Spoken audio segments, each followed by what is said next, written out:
Jai Radha Madhava Kunja Bihari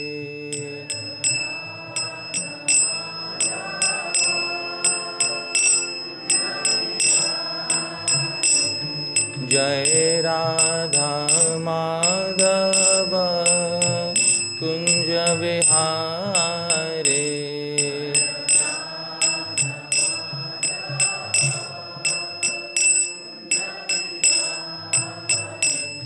Jai Gopi Jana Vallabha Girivardhari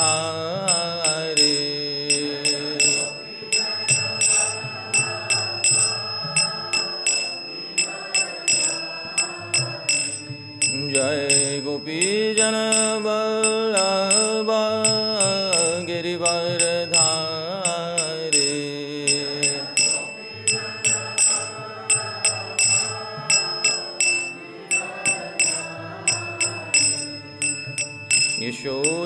Yashodanandana Vraja Janaranjana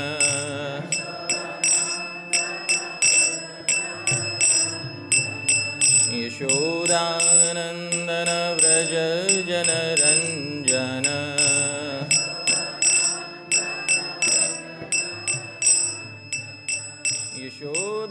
Yashodanandana Vraja Janaranjana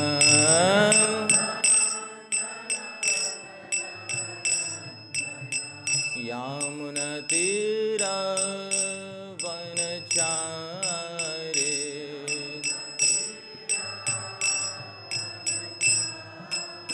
Yamuna Tira Vanachari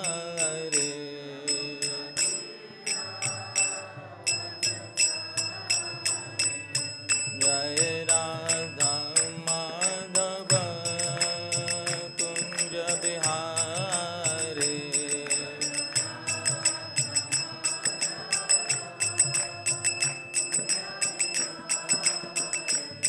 Jai Radha Madhava Kunja Bihari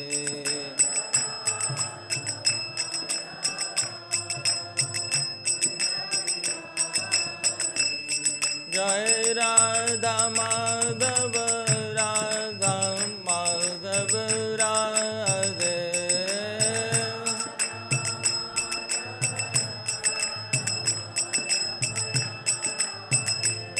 Jai Radha Shyam Sundar Radha Shyam Sundar Radhe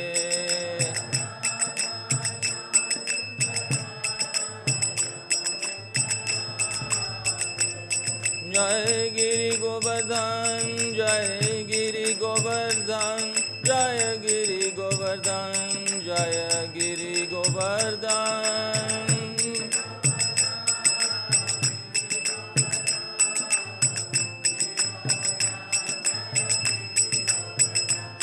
Jai Radhe Shyam Jai Radhe Shyam Jai Radhe Shyam Jai Radhe Shyam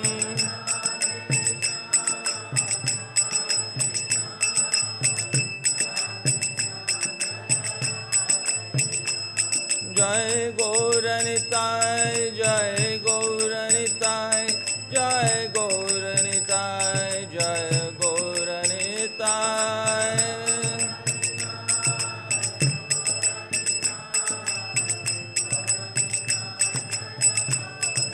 Jaya Prabhupada Prabhupada Prabhupada Jaya Prabhupada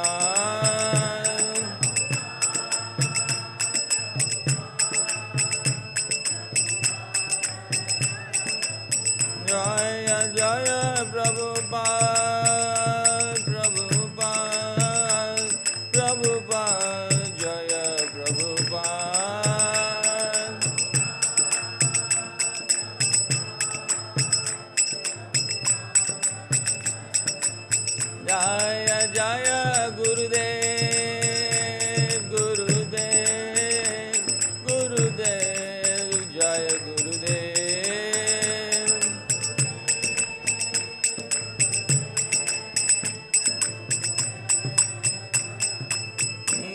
Nitai Gaura Hari Bol, Hari Bol, Hari Bol, Gaura Hari Bol.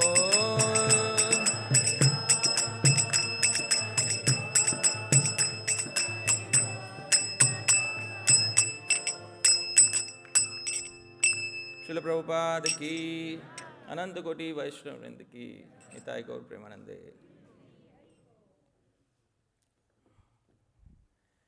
So welcome once again, dear Vaishnavas, to this first part of the presentation on Beyond Bhoga and Tyaga.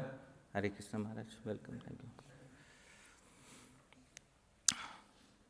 Thank you so much to all the wonderful devotees who are assembled here, to all the senior disciples of Srila Prabhupada, to the devotees who are managing so expertly the Govardhan Retreat Center, Purijan Prabhu, Jagat-Tarini Mataji, and many other devotees who are helping with the management of Govardhan Retreat Center. Thank you to all the devotees who have also organized this Saranagati retreat. His Holiness Sacinandana Swami Maharaj, Krishna Murari Prabhu, Bhanu Nandini Mataji, all the wonderful devotees who are involved. And a big thanks to all of you. Yesterday I said, between the speaker and the audience, somebody has turned out more important. And who is that? Audience. That is proved. So all of you are more important. But Sri Rupa Goswami Prabhupada, he always said that a Vaishnava who takes the platform or a Vaishnava who composes a book, both of them expect that the audience should be sahriday. Sahriday is like-minded. And a like-minded audience is the best gift that a speaker can get. So I'm so thankful that today I have an audience of Vaishnavas, like-minded audience, and I'm very grateful to be in the presence of each and every one of you. Thank you so much for kindly being here. It is Shishta Parampara, tradition established by the previous great acharyas, that we should begin with Mangalacharan, auspicious invocations. Most of us know these verses. You can kindly sing along with me. Om Ajnana-timirandhasya Jnananjana Shalakaya Chakshurunmilitam Yena Tasmai Shri Gurave Namah. Shri Chaitanya Manobhishtam Sthapitam Yena Bhutale Soyam Rupa Kadamayam Dadati Svapadantikam. Vandeham Shri Guru Shri Yutapada Kamalam Shri Gurun Vaishnavamscha Shri Rupam Sagrajatam Sahagana Raghunathanvitam Tam Sajivam Sadvaitam Savadhutam Parijana Sahitam Krishna Chaitanya Devam Shri Radha Krishna Padan Sahagana Lalita Shri Vishakhanvitangscha Namo Vishnu Padaya Krishna Preshthaya Bhutale Srimate Bhakti Vedanta Swamin Niti Namine Namaste Saraswate Deve Gauravani Pracharine Nirvishesha Shunyavadi Paschatya Deshatarine Namo Mahavadanyaya Krishna Prema Pradayate Krishnaya Krishna Chaitanya Namne Gauratvishe Namah. He Krishna Karuna Sindho Dina Bandho Jagatpate Gopesha Gopika Kanta Radha Kanta Namostute Tapta Kanchana Gaurangi Radhe Vrindavaneshwari Vrishabhanu Sute Devi Pranamami Hari Priye Vancha kalpatarubhyascha kripa sindhubhya evacha patitanam pavanebhyo vaishnavebhyo namo namaha. Jai Shri Krishna Chaitanya Prabhu Nityananda Shri Advaita Gadadhara Srivasadi Gaura Bhakta Vrinda. Hare Krishna, Krishna Krishna, Hare Hare, Hare Rama, Rama Rama, Hare Hare. Srila Prabhupada ki, Nanta Koti Vaishnava Vrinda ki, Nitai Gaur Premanande. So, yesterday I said that I'll show a verse on mobile phones. So, I'll begin with that verse, dear devotees. It's important to make an announcement before we begin. We have a modern day Asura with us. This is a newly composed verse. Please repeat after me. The meter of the verse is Vasanta Tilakam. Kala samasta bhuvanam grasate prachando. Yah kalamapyah nashayati prakamam. Samparkayandra danujam tamaho bhavantaha. Kurvantu shantamuta nishkriyatam nayantu. So, kala samasta bhuvanam grasate prachando. Dear devotees, the time factor devours all the worlds. Everybody agrees? Yes. But for it is extremely fierce. But yah kalam api ahaha. Alas, there is an entity, however, who destroys even time. An entity which can eat up your time. Time eats up everything, and there is something which can eat up time. And what is that? Samparka yantra danujam. This is the demon that carries the name mobile phone. Aho bhavantaha, all of you, kurvantu shantam, kindly silence this demon. Utta nishkriyatam nayantu, or switch it off.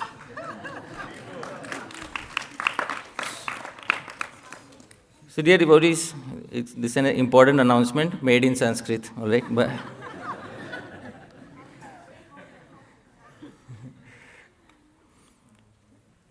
so sometimes we think we have silenced it, and then in the middle of the lecture it starts ringing again.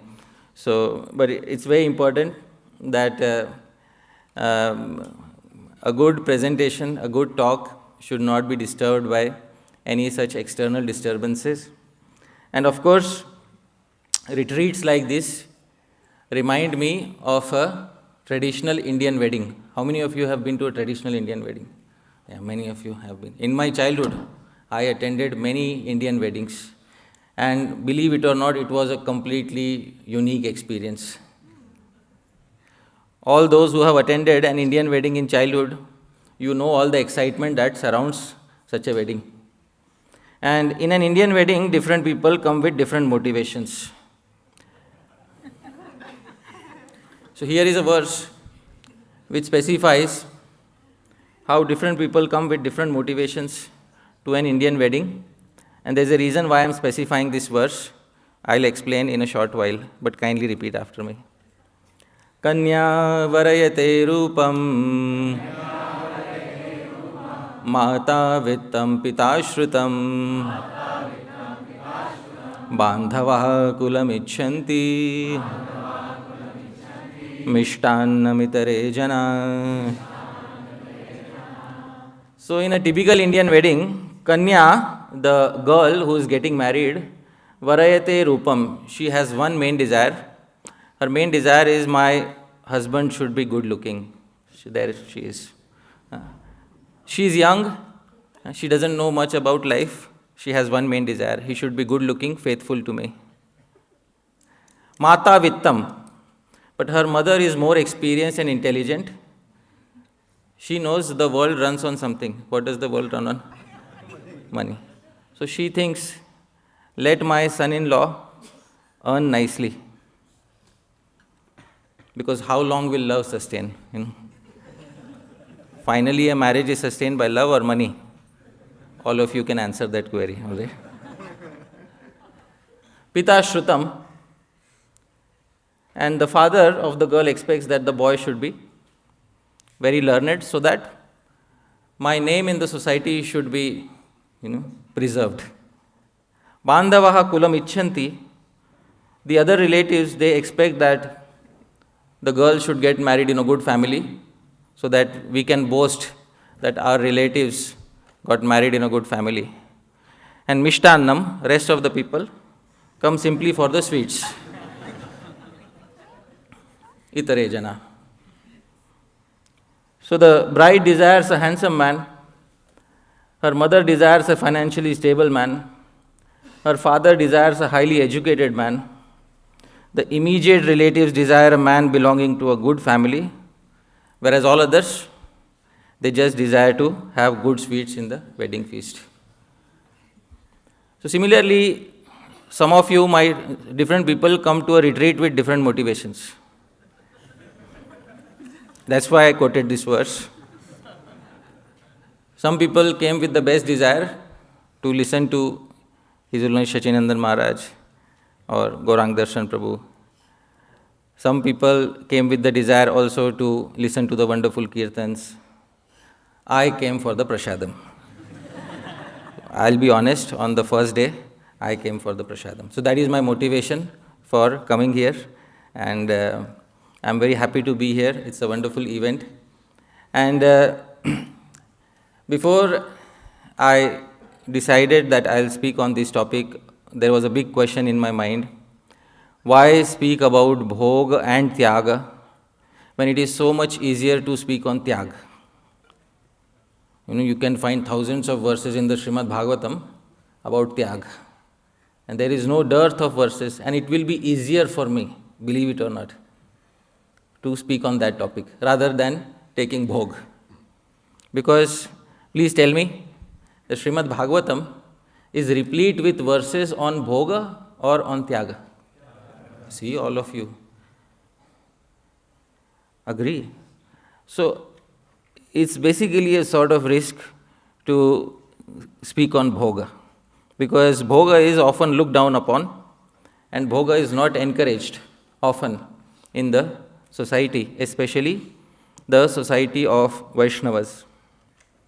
And therefore, with this doubt, I approached my Gurujanas and asked them a question that I said to them, it is easier for me to speak from something that Srila Rupa Goswami Prabhupada has given than to speak on such a topic. Because I find it most comfortable to discuss the previous acharyas rather than to take up such a topic. So the answer that I got from my Gurujanas was that it always depends on the speaker who is speaking. A devoted speaker can turn even a mundane topic into something divine. And somebody who doesn't understand Shastra properly or the Siddhanta properly can even turn a divine topic into something mundane and profane. So it is very important to understand that it is not the topic that is presented, but it is how a particular topic is presented. And the instruction that I got is that when Bhoga is presented, and it is also presented in the Srimad Bhagavatam, there are many incidents of Bhoga described in Srimad Bhagavatam. And we are going to take up those incidents from the Srimad Bhagavatam, a few of them from the Srimad Bhagavatam, and a few from the history of Bharatvarsha, this particular country. But Srimad Bhagavatam, many of us know, why not speak something about moksha? It is best to speak about moksha when we are speaking from Srimad Bhagavatam. How many of you agree? Yes, it would be easiest to speak about moksha. But to speak about dharma, artha or kama is, and that too from the Srimad Bhagavatam, is not easy. Because the Srimad Bhagavatam is not meant for dharma, artha, kama. Yeah, I am aware. The Srimad Bhagavatam is meant for what? Moksha. So then why select such a topic and speak about dharma, artha and kama? Dear devotees, factually speaking, the Srimad Bhagavatam is also not meant for moksha. Truly speaking, the Srimad Bhagavatam is not about moksha. In the second verse of the Srimad Bhagavatam, Sri Vyasadeva says, please repeat after me. Dharma projita kaitavotra parama.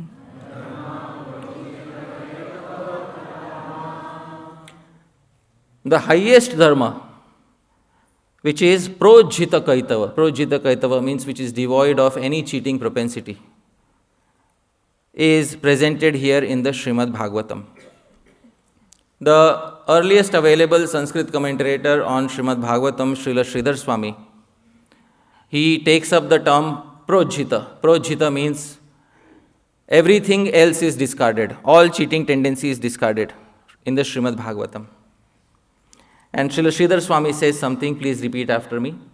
Prashabdena mokshabhisandir apinirastaha. He says prashabdena, by the prefix pra in the term projita, pra-ujjita. Even the desire for moksha is rejected in the Srimad Bhagavatam. So I am making a slightly bold statement, but it is supported by Shastra and previous acharyas. The Srimad Bhagavatam is not about liberation or going to any particular abode. The Srimad Bhagavatam is also not meant for going back home, back to Godhead. In the very beginning of Srimad Bhagavatam, the Srimad Bhagavatam has rejected even the fourth goal of life. And what is the fourth goal of life, dear devotees? Moksha. So the Srimad Bhagavatam is neither about dharma, nor about artha, nor about kama, and especially not about moksha. The Bhagavad Gita ends with moksha. Sarva dharman parityajya mamekam sharanam vraja aham tvam sarva papebhyo mokshayishyami. I promise you, Arjun, I will liberate you. Ma shucha, don't worry. Where the Bhagavad Gita ends, the Srimad Bhagavatam begins, and the first thing Srimad Bhagavatam does is it rejects what was promised at the end of the Bhagavad Gita. That is moksha. But topics of moksha will certainly be described in the Bhagavatam, no doubt. And similarly, topics of dharma, artha and kam will also be described in the Srimad Bhagavatam. And it's a very important reason why topics of dharma, artha and kam, as they are given in the Srimad Bhagavatam, are also very important. And today is the first day, dear devotees, so those of you who hear this particular part, please make sure you hear all the way till the end. Otherwise, you may end up with an incorrect impression of life.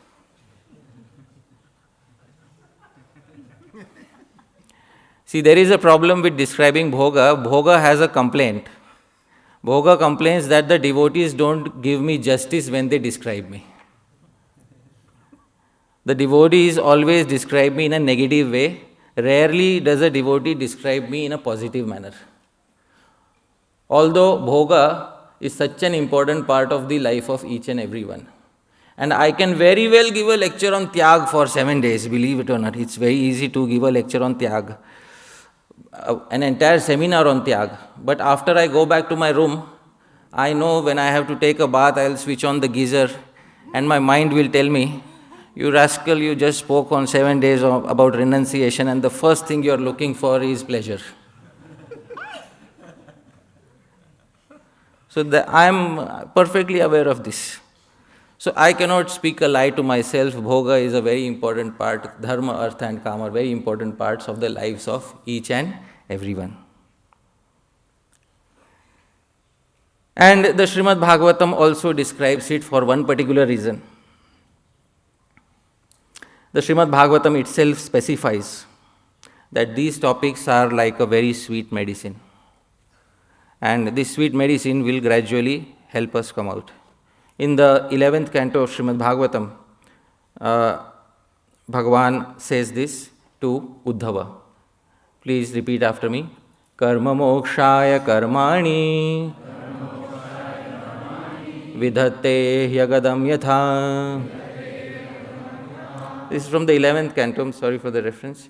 It says, Karma mokshaya karmani. Vedic injunctions indirectly lead one to the path of ultimate liberation by first prescribing fruitive religious activities.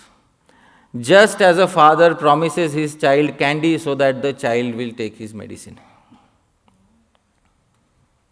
So it's important to have a holistic understanding of dharma, artha and kam. This acts as a medicine because those who rush in immediately for moksha, Shastra criticizes them severely. And how Shastra criticizes them, we will see today. It's important to take a medicine. Even in the Upadeshamritam, as Maharaj was discussing this afternoon, Sri Rupa Goswami says, Kintu adarad anudinam khalu saiva jushta. A person who is affected by jaundice should take sweet sugar candy as medicine. But that medicine should be taken adarat anudinam, respectfully, gradually, day after day. It's not that I'll drink the entire bottle of medicine in a single day. Because you know, ati sarvatra varjayet, an overdose of anything, including medicine, will finally harm the person who wants to get cured. Vedic culture is not about immediate attainment of any goal of life, including moksha, believe it or not. This is a preparation for a lifetime, and therefore a sadhaka, a practitioner, has to go through various stages of life. And therefore, the nature of the Bhagavatam is that it gives medicine to all of us. But dear devotees, medicines also are given in 3 different ways. And these 3 different ways make a big difference in the way in which the medicines are received. There's a very wonderful commentator on the Srimad Bhagavatam. He appeared in the around 12th or 13th century. His name was Sri Vopadev. His commentary became so famous that people started saying Vopadev wrote the Bhagavatam. Srila Jiva Goswami takes his name with great respect in the Sandarbhas. And in his commentary, he speaks something about Srimad Bhagavatam which is very important. Please repeat after me.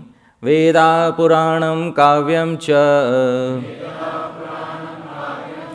Prabhur Mitram Priyeva Cha Bodhayanti Ti Prahus Trivad Bhagavatam Punaha Veda Puranam Kavyam Cha Prabhur Mitram Priya Eva Cha. Veda. The Vedas speak like a strict master. In the Vedas they will say, please repeat after me, Satyam Vada, Dharmam Chara. Speak the truth. Walk on the path of dharma. Else, you don't want to see what happens in the else. This is Veda. Puranam. The Puranas speak like a friend. Please, will you walk on the path of dharma? And Kavya, poetry, speaks like Priya, like a wife. My dear one, won't you walk on the path of dharma? So dear devotees, from whose hand would you like to have a medicine?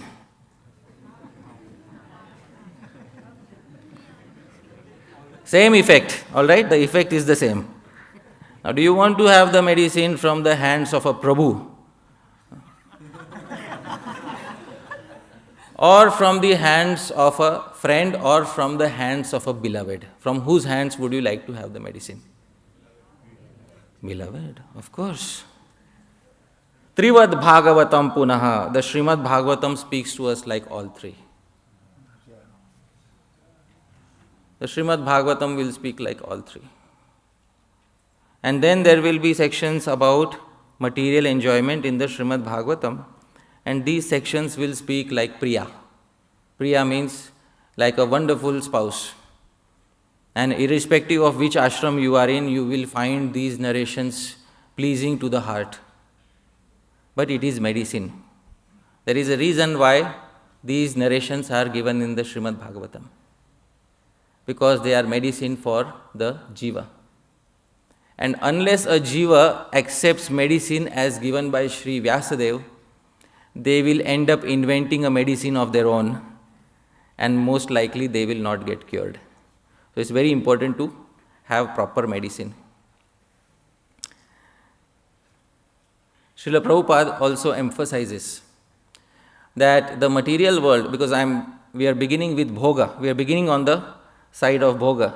Srila Prabhupada emphasizes in his purports that the primary reason for the creation of material world is fulfillment of Bhoga or material enjoyment. In a particular purport, Srila Prabhupada says, Bhagavad Gita 7.21, he says, some may ask why the all-powerful God gives facilities to the living entities for enjoying this material world. And so lets them fall into the trap of illusory energy. The answer is that if the Supreme Lord as Super Soul does not give such facilities, then there is no meaning to independence. Hence proved in the words of Srila Prabhupada, the primary purpose of the world, please tell me, is Bhoga or Tyaga? Bhoga. That's it. End of the seminar. Thank you very much. Hare Krishna.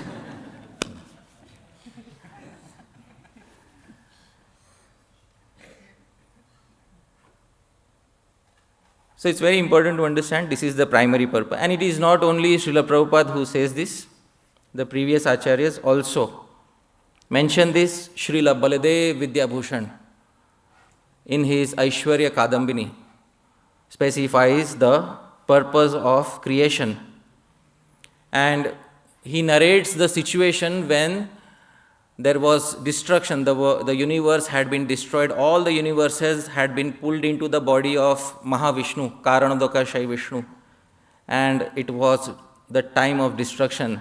And Srila Baladev Vidyabhushan says in Aishwarya Kadambini, the verse is in the meter, Vasanta Tilakam, please repeat after me. Sankarshano Hariratha Pralayavasane Jivanudiksha Karuna Kshubitan Samantan Praikshishta Swaprakriti Mandagatastathastu Pradurbabhuvuru Bhoga Chayandadhana Sankarshano Harir Atha Pralaya Avasane. When the time for destruction was over and it was time for again a new creation. So destruction time is over and it is time for again creating. Shri Sankarshan is Karanadakashai Vishnu, mercifully glanced upon all the jivas who were agitated. And dear devotees, please tell me, why were the jivas agitated within his body? They were not getting Tyaga or they were not getting Bhoga? Bhoga. So the reason why the living entities in his body were agitated is because the jivas wanted Bhoga. And they were resting for a long time. Then he glanced upon his Prakriti, material nature, and various universes manifested. Srila Baladev Vidyabhushan says in the last line, Bhoga Chayan. Each of the universe was replete with choicest varieties of Bhoga. And what is Bhoga, dear devotees? Sense gratification. This is the reason why Bhagavan manifested the universe. The primary reason for manifestation of the material universe is not Tyaga, is essentially Bhoga. And it is because of this Bhoga that this particular universe has been manifested by the Supreme Personality of Godhead. And even the Upanishads say that we all live for Ananda, joy. Each and every living entity in this universe survives only because they want to attain something. And that thing is known as Ananda. What is it known as? Ananda. It's a different thing. Some people want to take Ananda in material enjoyment and some people want to take Ananda in material rejection. Nonetheless, the central principle is one. And what is that? Ananda. Nobody here wishes to be miserable. Please raise your hands. How many of us wish to live a miserable life and then die? Nobody.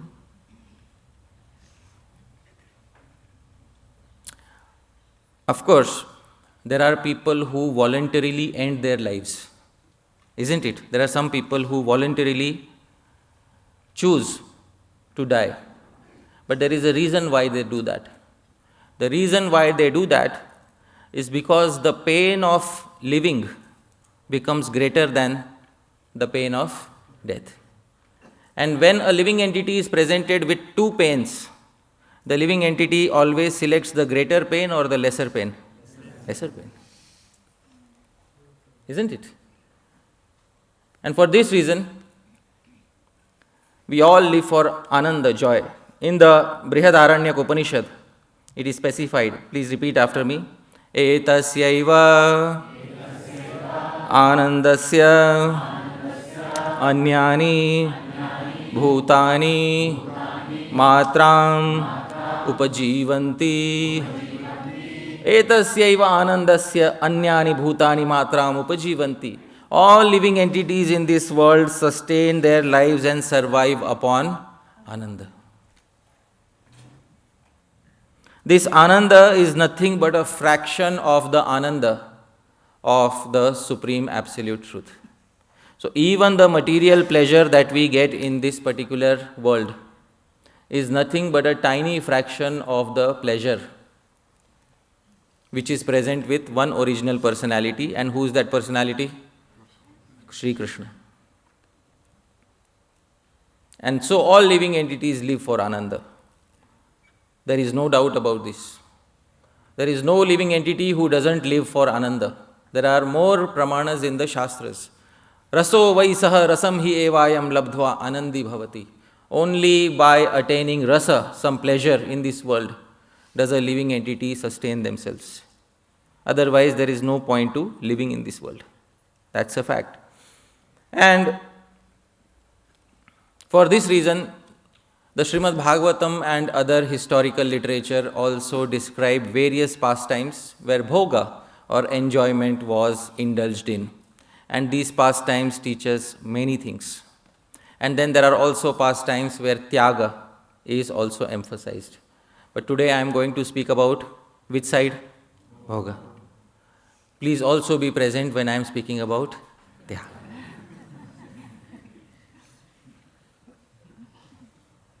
It's important also to see how bitter the material world is. And I promise you one thing, I will not do preaching to the choir. The material world is, reject it and immediately give it up. No. Not those sorts of words you won't hear from me. Realizations of the previous acharyas. It's important for us to realize something. It's important for something to touch our heart. Otherwise, there is no point of leaving this world. We can't live by the realization of somebody else. We can't live our lives by somebody else's realizations. We only live our lives by our own realization. And so there is no point in living somebody else's life. We can only live our own life according to our realization. And that is what genuine progress means.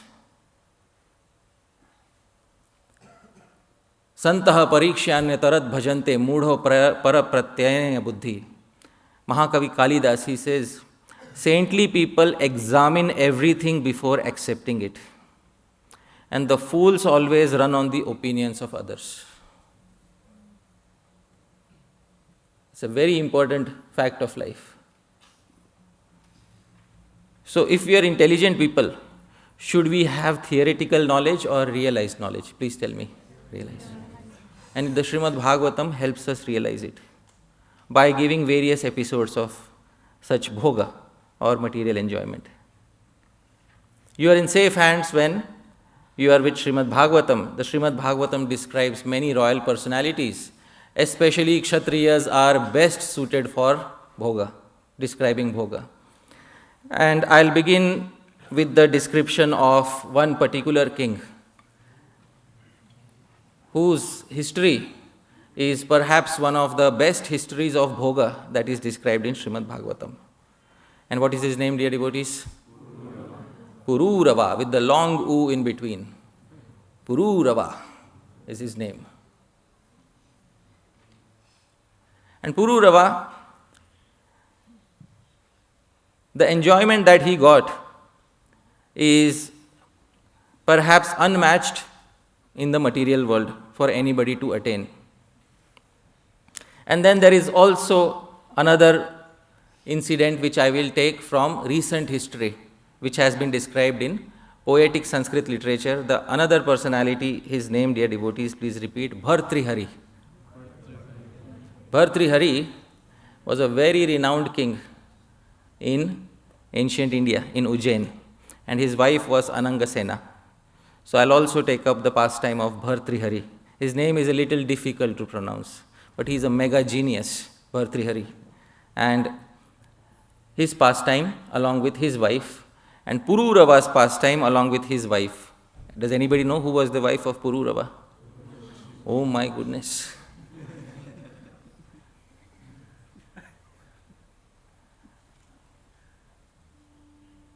We can't imagine the good fortune of Pururava. Yeah. We can't imagine the good fortune of Pururava. Pururava was born very special. Pururava's father was Budh, not Buddha. Budh. Budh is the planet in the sky, Mercury. So Budh was the father of Pururava, and his mother was Ila. So he was born partially divine. I hope you are able to understand. He is not a complete human. He is partially divine. So Pururava was born from Budh and Ila. And Budh was the son of Chandra, none other than Moon, the dynasty in which somebody will appear in the future. And who is going to appear in the future in this dynasty? Bhagavan Shri Krishna. So this is the pastime of the dynasty of Bhagavan Shri Krishna himself. Because Pururava is the son of Buddha, and Buddha is the son of whom? Chandra. And the lady he married is Urvashi. And Urvashi was also not born in an ordinary way. In fact, she did not take birth. Urvashi manifested when Indra became a little afraid of the austerities of two sages, Nar and Narayan. And when Indra became a little afraid of the austerities of Nar and Narayan, Indra laid his trap in order to entice Nar and Narayan. Now in the entire universe you can try to trap anybody, but don't try it with Narayan Rishi. In the Bhagavatam it says, Rishim Narayanam Rite. Everybody in the universe is subject to the influence of Maya except for one Rishi. Who is that? Narayan. It doesn't even take the name of Nara. It takes the name of Narayan. Rishim Narayanam Rite. So Nara and Narayan, they were engaged in penances, and Indra tried to entice them, and Nara and Narayan, they opened their eyes, and Narayan Muni said, Indra, what are you doing here? And don't worry, I don't want your kingdom. Don't take any anxiety whatsoever. And by the way, since you are here, visiting me should not go without a reward, so I'll give you a gift. And what gift? By his mystic potency, Narayan manifested many wonderful ladies and asked Indra, select any one of them for your personal, abode of Swarga. And Indra selected one of them, and who was that? Urvashi. And in the heavenly planets, these rules of morality of earthly planets don't apply. I want to tell something about heavenly planets, about Swarga. The rules of Varna-ashrama, the strict rules, Brahmana, Kshatriya, Vaishya, Shudra, the rules of morality don't apply so much. Why? Because the Bhagavad Gita says, Karma anubandhini manushya loke. The bonds of new karma are applicable only in one species of life. Which species of life? Human. The other species of life, bonds of karma are not applicable. In fact, when Arjuna in Mahabharat ends up going to the heavenly planets, at that time the same Urvashi meets Arjuna and tells him, I am attracted to you. And Arjuna says, sorry mother, you have already associated with my ancestor, so I cannot associate with you. So Urvashi says, Anavrita Sriya Sarve. In heavenly planets, these considerations don't arise. Arjun, keep your rules of morality out of the heavenly planets.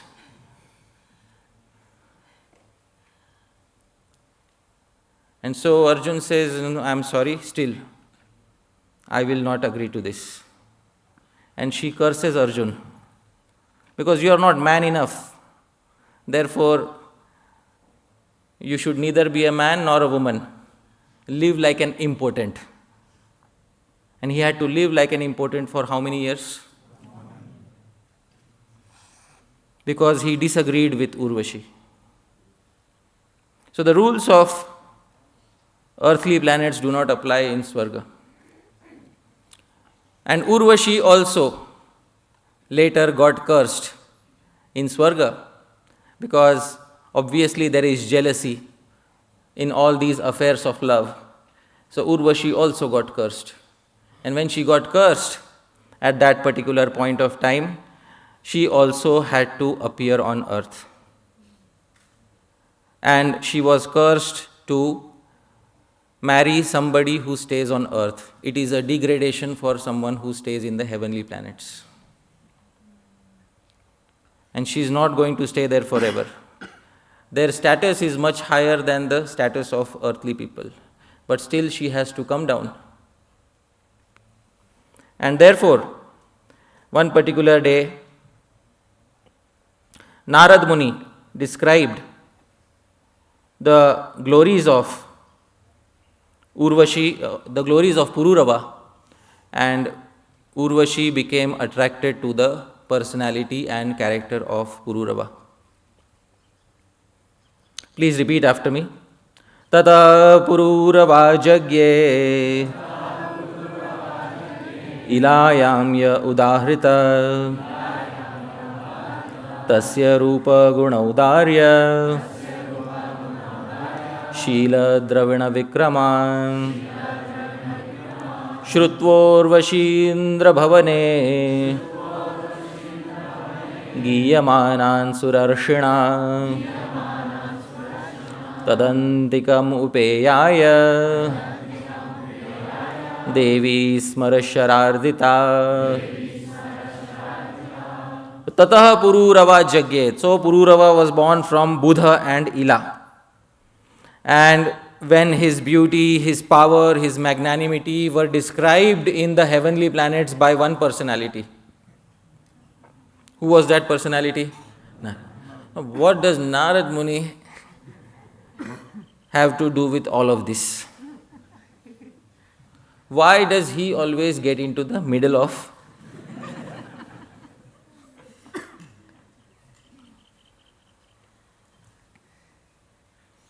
In the Mahabharat, there is something mentioned about Narad Muni. Prakarta kalahanam cha nityam cha kalaha priya. This is mentioned about Narad Muni. He loves to create quarrels. And the reason behind that is, he loves to create these difficult situations. The reason for him doing it is because he knows that in this dynasty, his worshipable Bhagavan is going to appear. And the dynasty has to appear.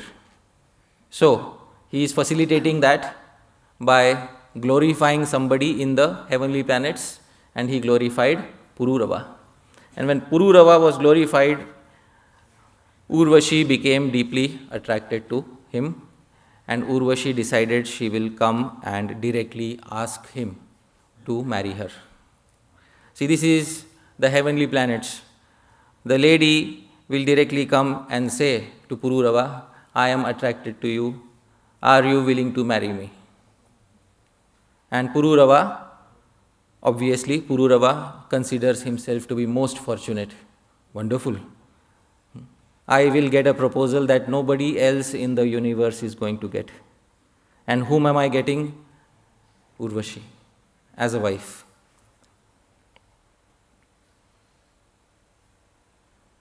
So, the first meeting of Pururava and Urvashi is described in the Srimad Bhagavatam. It says, Satam vilokyan ripatir harshenot phullalochana. When King Pururava saw Urvashi, his eyes became jubilant in the ecstasy of joy. Dear devotees, he is one of the great kings of history. And here he is, falling into Bhoga or Tyaga. Pururava knows that Bhoga is also a very important aspect of human form of life. And that running away from Bhoga definitely creates many troubles later in life. And therefore, Pururava, who is intelligent enough in the first three goals of life, dharma, artha and kama, doesn't neglect these goals. He knows that the Vedic literature provide a holistic way to fulfill these three goals of life. And therefore, Pururava said, with mild, pleasing words, he spoke to her as follows, O most beautiful woman, you are welcome. Please sit here and tell me what I can do for you. You may enjoy with me as long as you desire. Let us pass our life happily in a romantic relationship. This, dear devotees, is Pururava's statement to Urvashi. He directly accepted the proposal of Urvashi. And so it was done. Dear devotees,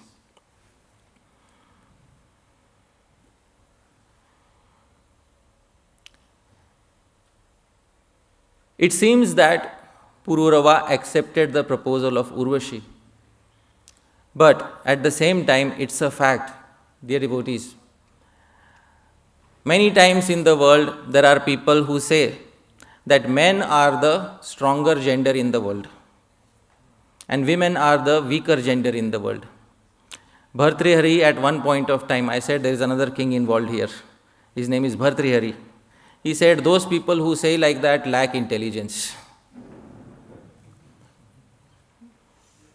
Bhartrihari composed a verse. I'll sing it, please repeat after me. Nunam hite kavivara viparita vacho Ye nityamahurabala iti kaminista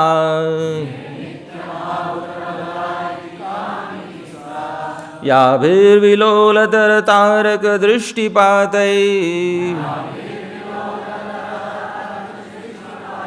Shakradayopi vijitasva bala katham ta.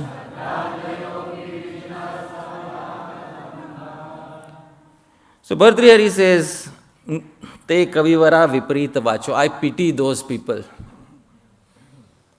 who call women as weak. Abala. What is the meaning of abala? No strength. One of the names of women in the Sanskrit dictionary is abala. Those who have lesser strength. Bhartrihari says, those people who call women abala, I consider them less intelligent. Why? Yabhir vilolatar taraka drishti patai. By a single sidelong glance, if she can conquer Indra, abala kathamta, then how can she be known as abala?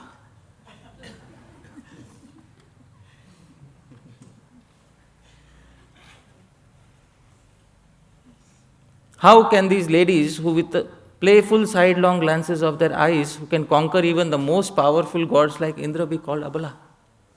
Tell me, dear devotees, should ladies be called abala or sabala?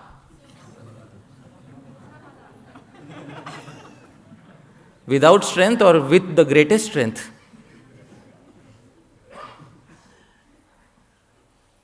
Bhartrihari says, I refuse to call a lady abala.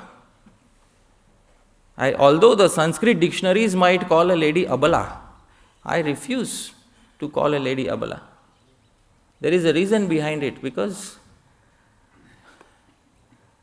a man may conquer the world like Alexander, and he has to do so much to conquer the world.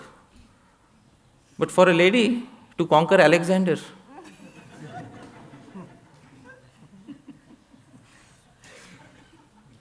this is Bhartrihari's. How many of you agree with Bhartrihari that ladies are the stronger gender? Please raise your hands. Yeah, be intelligent.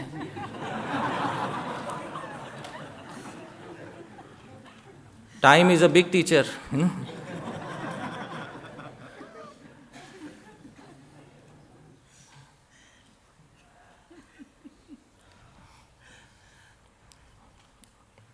Householders have experience, so they raise their hands. Well, now that we have mentioned Bhartrihari, let's dive into his life as well. We are going into another two simultaneous episodes. One is Pururava and Urvashi. Another is Bhartrihari, one of the most famous kings in the history of India, and perhaps one of the greatest genius Sanskrit poets to have existed in the history of this country. Bhartrihari is the one who composed this verse. And Bhartrihari's life is also described in the Sanskrit literature, that there is a city named Ujjain. Many of us might have visited Ujjain. Yes, wonderful. Filled with wonderful entities that delight even the gods. And in many ways, Ujjain defeats even the abode of Indra, because in Ujjain one personality resides. Which personality resides? Bhagavan Shiva. And long ago in this city of Ujjain, there was a king and his name was Bhartrihari. And Bhartrihari had a particular nature from his childhood. He was a connoisseur of arts and a lover of Shastra. He was born that way due to impressions from previous life. This is who Bhartrihari was. He was not a dry-hearted person. In Shastra, in poetry, it is said, the best person for relishing poetry is somebody who has the heart of a poet. Even the Srimad Bhagavatam says one of the 26 qualities of a Vaishnava is Kavi, poet. And I'll ask you multiple questions, please answer in yes or no. Did Sri Chaitanya Mahaprabhu compose poetry? Yes. Did his disciple Srila Rupa Goswami compose poetry? Yes. Did Sri Jiva Goswami compose? Yes. Did Sri Vishwanath Chakravarti compose? Yes. Sri Baldev Vidyabhushan? Yes. Sri Jagannath Das Babaji? Yes, he composed poetry. Sri Gaur Kishore Das Babaji? Yes. Kothai ko prema mai radhe radhe. Many songs he wrote. Did Srila Bhakti Vinod Thakur compose poetry? Srila Bhakti Siddhanta Saraswati Thakur Prabhupada? Srila Prabhupada? All of us?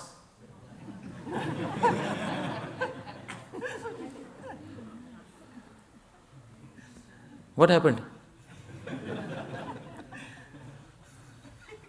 Parampara stops.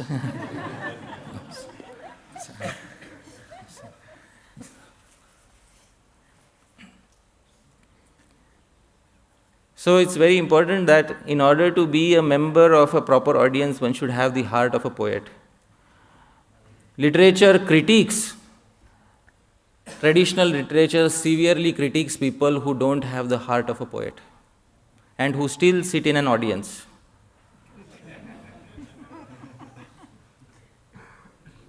And it says, what is the difference between a painting on the wall and such an arasik, such a non-rasika? What is the difference between a person who is dry-hearted and a painting on the wall? No difference. Because the entire class is over and the painting on the wall stays as it is. There is no movement within the painting. And the entire class gets over and the non-rasika, non-connoisseur of arts also stays as it is. Arisikeshu kavitva nivedanam shirasi malika malika malika. Bhartrihari said, give me any curse that you want, O Brahma, but don't give me the curse of having an audience filled with dry-hearted people.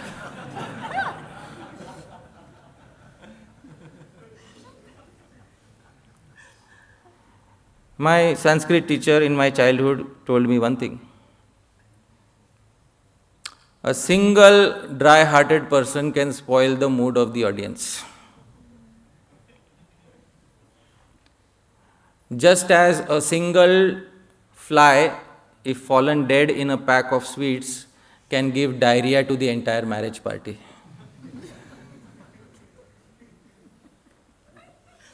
Isn't it? So a single dry-hearted person spoils the entire mood. And the Srimad Bhagavatam is also not meant for dry-hearted people. The Srimad Bhagavatam is meant for people who sing, who love poetry, arts, music. In the third verse of the Bhagavatam, the essential qualified person for the Bhagavatam is mentioned. Those of you who know, please sing with me. Nigama kalpataror galitam phalam Shukamukhadamrita drava samyutam Pibata bhagavatam rasam alayam Muhuraho rasika bhuvi bhavuka. So the eligible person for relishing Srimad Bhagavatam is a rasik. A rasik is a connoisseur of arts. Dear devotees, often in the Bhagavatam and many other literature of the previous acharyas, you will find Sri Krishna's face is exactly like the moon or exactly like the lotus. We should have a heart to appreciate things of the material world like moon and lotus. Examples from the material world will be given, and those who are dry-hearted, who have rejected the material world, will never be able to understand. This is the closest that you are going to get in understanding Sri Krishna in this limited body. So therefore, those who are non-rasikas have a very little chance of understanding or relishing the true message of Srimad Bhagavatam.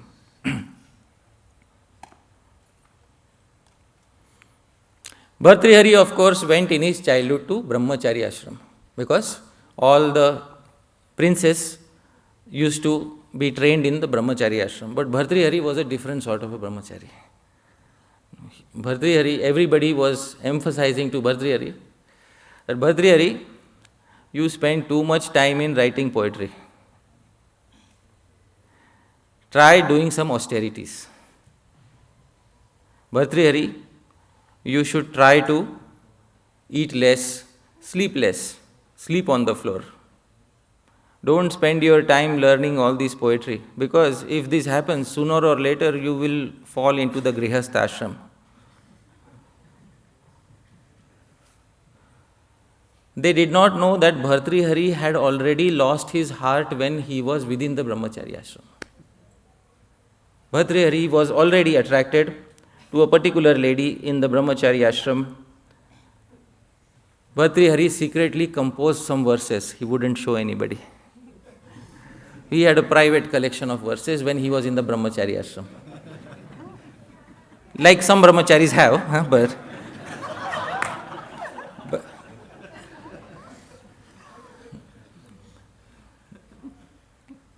so Bhartrihari had his private collection of verses. So this is one of those verses, all right. We published his collection of verses. So please sing after me. All of you are rasikas. Rasikas love to sing. You sing after me. Smrita bhavati tapaya drishta chonmadakarini sprishta bhavati mohaya sanam daita katham. He said, whenever we meet ladies, or when ladies meet men, they call each other as daita. Daita means, in English, it means, oh dear. Like in English, we say, oh dear, how are you? So daita means, dear one. So Bhartrihari says, Smrita bhavati tapaya. When I remember that girl, my heart burns. Drishta chonmadakarini. And if I see her on a particular day, my entire day is lost. And Sprishta, suddenly when my guru sends me, to the marketplace to bring something, and that particular girl, while walking, once accidentally her hand brushed against mine. Mohaya, I lost many days in delusion. Sa nama daita katham, she is troubling me at every step. Why should I call her dear one? We should call her cruel one, not the dear one. So remembering her makes me burn. Looking at her makes me swoon, and accidentally touching her puts me in big delusion. She troubles me in all my senses. Why do I call her Daita? What is meaning of Daita? Should such a person be called dear one or cruel one? Cruel one.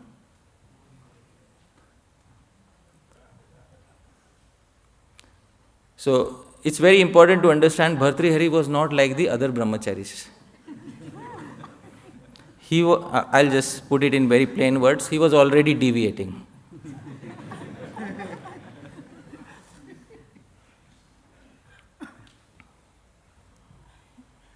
So many of his co-brahmacharis warned Bhartrihari, see Bhartrihari, your symptoms are not good.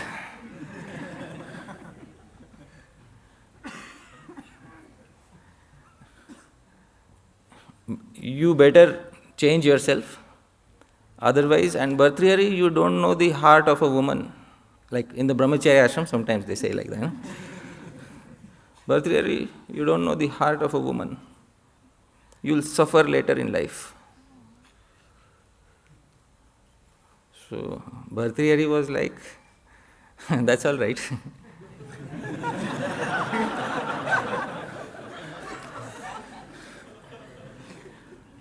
That's okay. Are all of you enjoying right now? He would say to the other brahmacharis. I hope all of you are enjoying right now.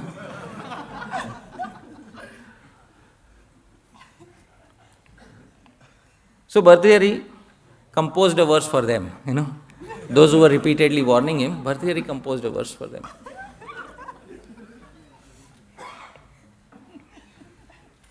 This verse is in the meter Arya, a very difficult meter to compose and sing, but I'll still sing it, please repeat after me. Swapara pratarako sau, swapara pratarako sau, nindati yolika pandito yuvati, nindati yolika pandito yuvati. Yasmat tapasopi phalam, yasmat tapasopi phalam, swargah swarge pichap sarasa, swargah swarge pichap sarasa. Swapara pratara kosau nindati yo alika pandito yuvati. These so-called learned people who critique ladies, they cheat themselves and others. You see the deviation of Bhartrihari from brahmacharya ashram. These so-called brahmacharis who are critiquing ladies, they are cheating others and they are cheating themselves. Why? Because these brahmacharis tell me you stay forever in the ashram of the guru till the end of life and execute austerities. And tapasopi phalam, and what is the result of austerities? Swarga, heaven. And in Swarga, what do you get? Apsara.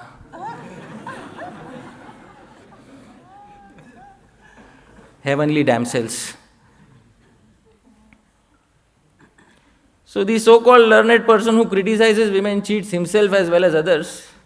This is because even after great penances and sacrifices, the result is obtained in the form of Swarga. And within that Swarga, the greatest pleasure is the association of Apsaras.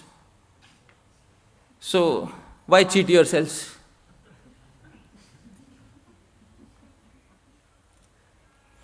In fact, Bhartrihari entered into their domain and started questioning them. How long do you think you will endure like this? Some of them would say for an entire lifetime. We will endure like this. And Bhartrihari would say to them, it's all right, you are boasting today, we will last a lifetime, but time will prove otherwise. Many will not be able to survive. I'll mention a short story before I sing this verse. Once Srila Bhakti Siddhanta Saraswati Thakur Prabhupada, when he was in his college, he decided to start a group of boys, and all of them decided that we will remain brahmachari for our entire life. After a few years, only one person was remaining in the group. Can you imagine whom? The founder remained.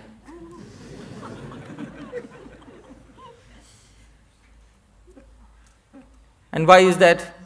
Bhartrihari explains. Tavan mahatvam pandityam kulinatvam vivekita yavajvaliti nangeshu hatah pancheshu pavakah. Tavan mahatvam, all your considerations of I am senior brahmachari, I am senior to you. Tavat pandityam, all your learning, kulinatvam, good family lineage, and all your discrimination will stand only till one point.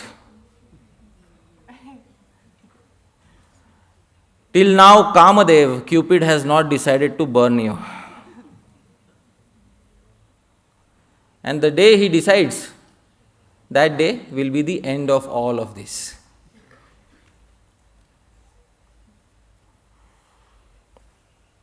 So Bhartrihari was collecting these verses. He was not speaking to anybody. He is collecting these verses. Now, do you think, dear devotees, Bhartrihari has a good future in the brahmachari ashram? There is another ashram suited for such a person. Which ashram is that? Yes. A question arises, why is it that in every brahmachari ashram there is at least one person like Bhartrihari? You might have seen. Why do some people not listen to good instruction? Why do some of them purposely want to walk on another path? Wouldn't it be easier to keep quiet and just follow all the instructions, live your life and, easily attain liberation? But attaining liberation is never such an easy thing. Why? Because in the Bhagavad Gita, Bhagavan will himself say that you cannot attain liberation simply by keeping quiet in a corner. You will have to face the world sooner or later. And you will have to face yourself, your own desires sooner or later. And there is no running away from this at any point of time. And this is what Bhagavan says in the Gita. Please repeat after me. Sadrisham cheshtate svasya prakritir jnanavanapi prakritim yanti bhutani nigraha kim karishyati. This last line is so nice, it should be printed on a t-shirt and distributed in our movement. Nigraha kim karishyati.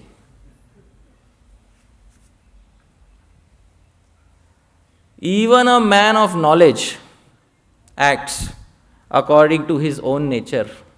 For everyone follows the nature he has acquired from the three modes.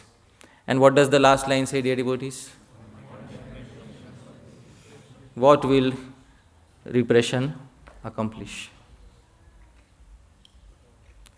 So in the Gita, Bhagavan is saying intelligent people follow their nature. Try to understand. Jnanavan, intelligent people follow their nature. And those who are not intelligent end up doing the impossible thing on the last line. And what is the impossible thing mentioned on the last line? Nigraha. Repression. Kim karishyati. What can repression accomplish?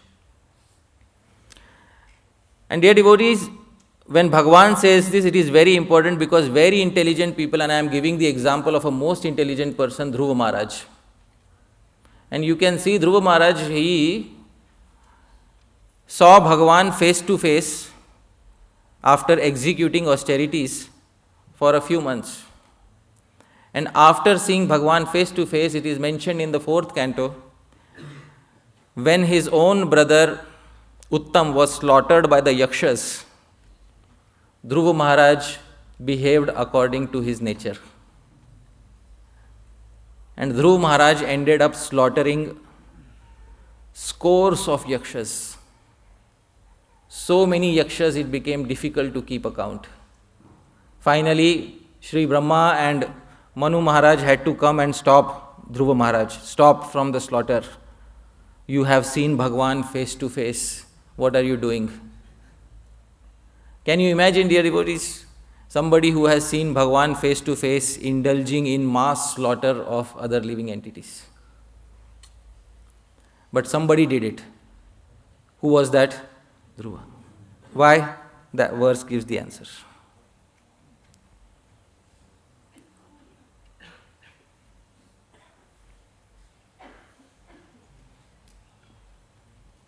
And therefore, it's a very important part of not only material life, but it's also a very important part of healthy spiritual life to properly understand the first 3 goals of life.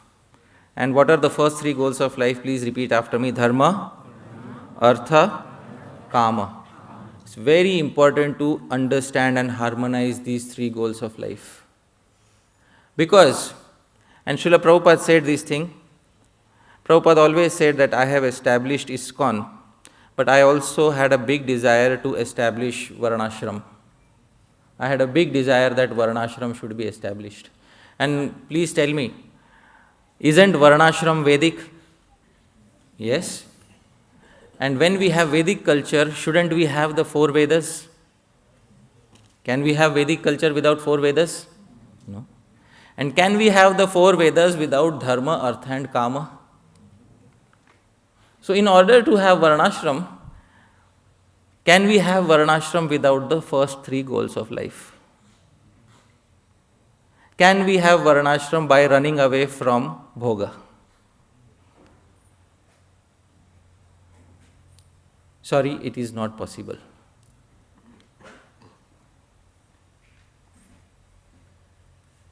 And therefore, when people would say to Bhartrihari, when you study all these literatures, when you write poetry, when you study grammar so much, you are paving your way for falling down. Bhartrihari, better to remain a simple person with less knowledge. And Bhartrihari would reply, the person with less knowledge is the one who falls first. In the Bhagavad Gita, 4th chapter, Bhagavan says, 40th verse, Agyascha ashraddhadhanascha samshayatma vinashyati. The first person to fall in spiritual life is the ignorant one. Not the one who acquired shastric knowledge. People think that by remaining less knowledgeable, they will remain safe. It is as foolish as thinking that I will remain inside a home and remain protected from diseases. The more intelligent thing to do is to develop immunity. I hope you are able to understand. What is the more intelligent thing to do? To stay within the home and be free from diseases, or to face diseases and develop a stronger body? To face diseases and get a stronger body. And therefore, in the Mahabharat, there is a big discussion on this subject matter. Yudhishthir Maharaj, he approaches all his brothers and asks all of them, what is the most superior goal of life? Dharma, Artha or Kama? Between these 3 he asks everybody. First he goes to the elder one, not his brothers, to Vidur he goes, and to Vidur he asks what is the highest goal of life? Dharma, Artha or Kama? And you can easily imagine Sri Vidur would have selected which goal of life? Dharma. So Vidur says the highest goal of life is Dharma. I believe in Dharma. Because Dharma in this life ends up as Artha and Kama in the next life. Isn't it? Whatever good facilities we have today, if somebody has good beauty, somebody has good money, somebody has good facilities, It is a result of some dharma committed in previous lives. Dharma in previous lives leads to artha and kama in this life. Vidura says very clearly, I believe in one goal of life. And which goal is that? Dharma. Then Yudhishthir goes to Arjun and asks, what do you think is the highest goal of life? And Arjun says, artha. His name is Dhananjaya. Dhanam, wealth, Jaya, he wins. His name is Dhananjaya. So obviously he favors one goal of life. And what is that? Artha. He said there is no meaning to life without artha. Absolutely no meaning to life without artha. See all the big events and see all the big facilities that you have in life. All of them are possible only because of one goal of life. And what is that? Artha. It's the practical reality of life. Without artha, you cannot have any facility. And then he goes to Nakul and Sahadev. And Nakul and Sahadev say, we want two goals, we like two goals to be together, dharma and artha. Because through artha you can perform dharma. Through wealth you can perform big activities of dharma. And through dharma, again in your next life, you get artha. So we favor both of them together. But there is one person Yudhishthir has not yet approached. And who is that? Bhim. And then Yudhishthir goes to Bhimsen and says, you tell me, because after me you are second in number. Bhim was younger to Yudhishthir but elder to all other Pandavas. You tell me what is the highest goal of life. These are Bhimsen's exact words as mentioned in the Mahabharat. Na kamah kamayatyartham na kamo dharmamicchati na kamah kamayanusti tasmat kamo vishishyate. He says, I tell you, Kam is the greatest. I'll tell you straight away, which is the greatest goal of life? Kam. Why? Na akamah kamayati artham. Without desires, you will not even be able to earn money. Why do people earn money? Because they have something in their mind. And what do they have in their mind? Kam. Na kamo dharmam ichchati. Nor does such a person wish for dharma. Even the desire for dharma is a desire. Therefore it is kam. Na kamah kamayanos. The person without desire has no aspirations. Tasmat kamo vishishyate. Therefore kam is the greatest. And then Bhimsen explains many things. He says, people go to forests, engage in austerities, live on leaves and fruits because of kam. Because they have a desire that tomorrow I will become happy. Today I am not happy. When will I become happy? Tomorrow I will become happy. Because of this desire, they go to the forest and they survive only on leaves, etc. Many merchants take arduous journeys across the oceans because of one goal of life. Which goal is that, dear devotees? Kam. They want to earn something. And even in modern day, dear devotees, modern day, if you see all the scientists, they make their scientific inventions, and all the bankers, they deal with artha, finance, and at the end of the day, they come home and sit in front of television to fulfill one goal of life. And what is that? Kam. It is a very simple, honest reality of life. Even when all of you go back to your rooms, and when you have to take a bath, you will first turn on the geyser. Which goal of life is that, dear devotees? Bolo, bolo.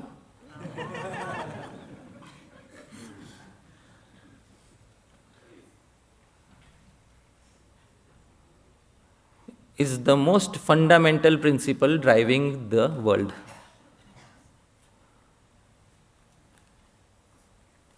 And Bhimsen says those people who run away from accepting this fact, I consider such a person to be the lowest in the world. By the way, Sri Bhimsen appeared in Kali Yuga as Sri Madhvacharya. He who is Madhvacharya in Kali Yuga is whom in Dwapar Yuga? Bhimsen. So it is the same Madhvacharya of Kali Yuga was Bhimsen in Dwapar Yuga who said, everything that a person does in this world is because of this one goal of life, and that is calm. And finally, Bhimsen says, please repeat after me, Dharma artha kama samameva sevya yastveka sevi sanaro jaghanyah. Dharma artha kama samameva sevya. The pursuits of religiosity, dharma, wealth, artha and material pleasure, kama, should be engaged in equally. Anybody who slaughters one goal on the basis of other goals, Bhima critiques him by saying, Yo yastveka sevita sanaro jaganya. The person who pursues only one of these is very lowly. Very lowly person.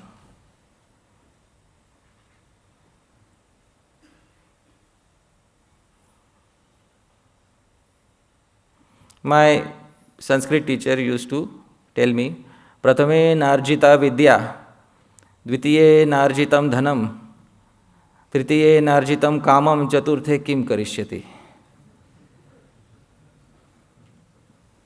Prathame narjita vidya. In the first 25 years of life, you did not acquire proper Vedic knowledge. Dvitiye narjitam dhanam, tritiye narjitam kamam. Second and third quarters of life, you did not get wealth and material enjoyment. Chaturthe kim karishyati. What will you do in the final quarter of life? So, at a very proper time, Vedic literature tells us, don't slaughter one goal of life on the basis of another goal of life. And that's a very important message for anybody who even wishes to understand what Varna-ashrama is. For anybody who even wishes to know what Varna-ashrama is, should first know why not to slaughter one goal of life on the strength of other goals of life. There is no fulfillment of any Varna-ashram vision without understanding dharma, artha and kama. And without holistically accepting these three goals of life. Yastveka sevi sanaro jaghanya. A person who fulfills only one, that person is considered to be the lowest by Bhimsen. Therefore, fulfill all three.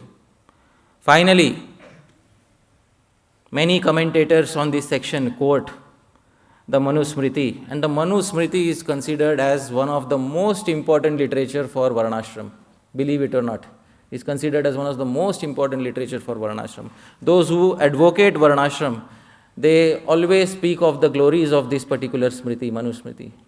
But when you look in the Manusmriti, it says very clearly, please repeat after me, Akamasya kriya kache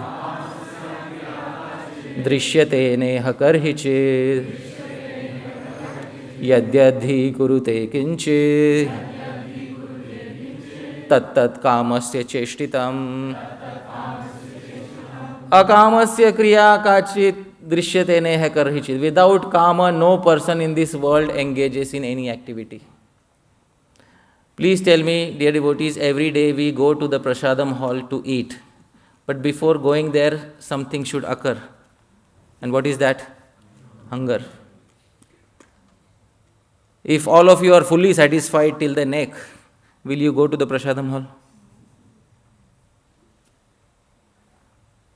It's the very basis of human existence. It's the very basis of each and every activity. Often calm is mistranslated as lust, isn't it? Many times we have seen the translation of calm as lust. Every time we should not translate calm as lust. Lust is a very specific translation of calm. Calm basically refers to interaction of any sense with its respective sense object. That is what karma is. And therefore, it's very important to understand dharma, artha and kama. If anybody wishes to understand what is the broader holistic vision of Varna-ashram that Bhagavan has given. Without this, there is no Vedic society. There is absolutely no Vedic society without accepting dharma, artha and kama. And any dream of making a Vedic society based only on moksha is going to be labeled by Bhimsen himself as the lowest of all societies. In the Mahabharat itself, it will be specified as the lowest of all societies. Therefore, a society which wants a perfect Vedic vision should definitely consider these three goals of life: dharma, artha and kama.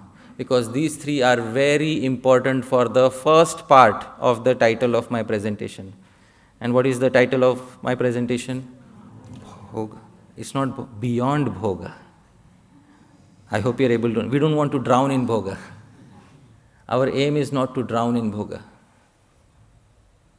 The presentation is not meant for drowning in Bhoga. The presentation is meant for coming out of Bhoga. But it is necessary to face holistically our enemy. And our best equipment, our best weapon in our hand is the Vedas, Vedic culture. Please do not try to tackle Bhoga on the strength of your own intelligence. Because tomorrow I will specify what happens to people who try to suppress Kam. There is a very nice section in the Mahabharat where Kam himself is laughing on such people. And I will bring out that section tomorrow as to what happens to people who suppress their Kam. Can Kam really be suppressed? And then we will also see what Sri Rupa Goswami says, because it's important to bring out our own Gaudiya Vaishnava Acharyas in this. What does Sri Rupa Goswami support? What sort of a lifestyle does Sri Rupa Goswami recommend?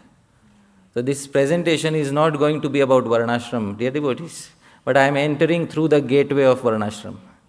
Sri Chaitanya Mahaprabhu rejected Varna-ashram in comparison to Shuddha Bhakti. But nonetheless, Varna-ashram has great utility. But the great utility is in the first three goals of life. And what are the first three goals, dear devotees? Dharma, artha, kama. And then, after dharma, artha and kama are properly taken care of at a proper time, then a person can definitely and holistically, without any side effects, aim for the final goal of life. And what is that? Moksha. So, I'll pause my presentation here. I'm sure there are many questions, but I'll pause my presentation here. Please note, this is just the first part. Bhartrihari is also going to get married, and somebody else is also going to get married. Whom? Pururava. And it's going to be a typical Indian wedding. But we will learn how their respective timelines progress. And then we will see at an appropriate time the other aspect of the presentation, which is Tyaga. It's a very important principle of holistic Vedic life. Tyaga, when accepted with a proper mindset, results in that mature renunciation which cannot be bought by n number of artificial techniques. And therefore, it's very important that instead of putting our own intelligence as superior, let us believe in the intelligence of Shastra and the previous Acharyas, dear devotees, because that is what has worked for thousands and millions of years. So I'll pause my presentation here. Thank you very much. Yadatra skalitam kinchid vidvam sahapura yantu tat, yadatra saushthavam kinchid tadguru revame nahi. Yadatra skalitam kinchid. It is possible that I might have made some mistake in translating a verse or speaking something. Vidvam saha. If I have made a mistake, you are all learned devotees. Pura yantu tat. Please correct those mistakes. Yadatra saushthavam kinchit. But if there's anything nice in the presentation, please remember, Tad Guroreva, it belongs to my Gurujanas, me nahi, it doesn't belong to me. Thank you very much once again, dear devotees. Jagat Guru Srila Prabhupada ki jai.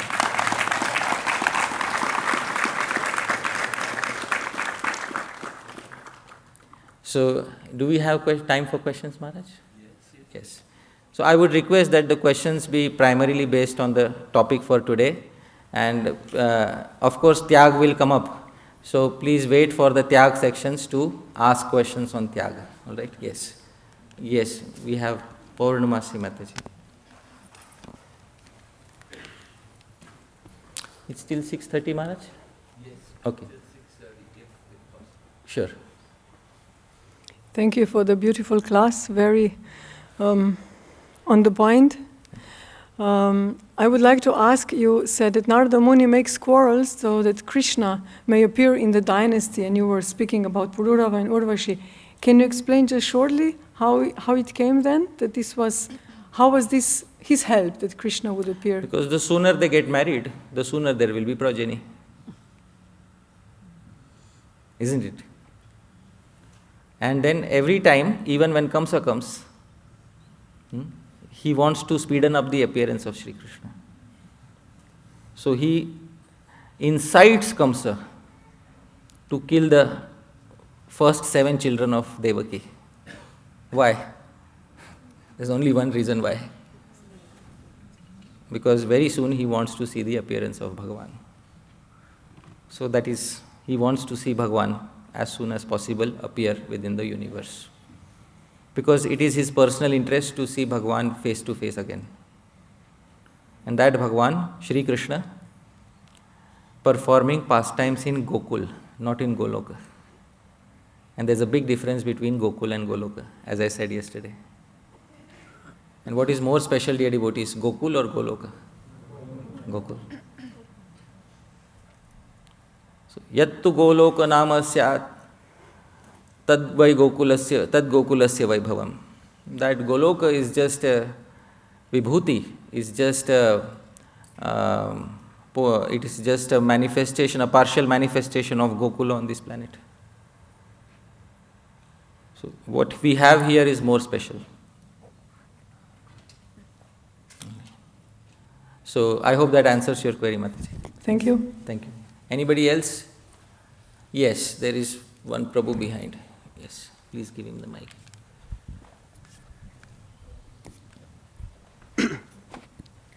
Thank you very much for your amazing presentation, Prabhu. You gave a nice explanation as to why Dhruva Maharaj slaughtered the yakshas. Yeah. So I'd always wondered that, and I'd also always wondered why it was that Kadarma Muni married after seeing the Supreme Lord. Yeah. So I'm wondering if that, sometimes we hear the answer that he wanted to bring the Supreme Lord into the world, Right. as Kapila Dev, but after hearing your presentation, I'm wondering, does it also relate to what you're talking about in terms of fulfilling those 3 goals of life? Yes. Because people think that material desires disappear when they become purified by their own effort. But that's a big mistake, because people don't get purified by their own effort. People get purified when Bhagavan decides that they are ready for purification. That is actually the mature conclusion or siddhanta. Purification of the heart is not a product of self-effort. If it was a material product of self-effort, the acharyas would have given a quantity of sadhana to do in order to purify the heart. But because it is not a material effort, therefore the acharyas have not given any fixed quantity of sadhana. And Sri Chaitanya Mahaprabhu also says, Bahu janma kare yadi shravan kirtan, tabu tana paye Krishna pade premadhan. That somebody may perform shravan and kirtan for many lifetimes, still will not be able to cleanse their heart. And there is another example in the Chaitanya Charitamrita of a Yavan, a Muslim, who chanted haram. How many times? Once. And still attained perfection. So the reason for purification of heart, the main reason for purification of heart is when Bhagwan decides it is time. I will give you another example of somebody who saw Bhagwan face to face, yet whose heart still had desires. And that example is Maharaj Chitraketu, who saw Bhagwan face to face, yet after seeing Bhagwan face to face, he ended up in the heavenly planets. And Sri Jiva Goswami describes how he had Gandharva ladies, in both hands he was holding both two Gandharva ladies and singing the glories of Hari in the heavenly planet. Now you may call it Sahajiya, but this is what was happening with Maharaj Chitraketu. He was singing the glories of Bhagwan and there were Gandharva ladies around him. So in an airplane of Gandharvas he was singing the glories of Bhagwan. But he had seen Bhagwan face to face. So Bhagwan understands the desires of the living entity. Nobody can escape Bhagwan.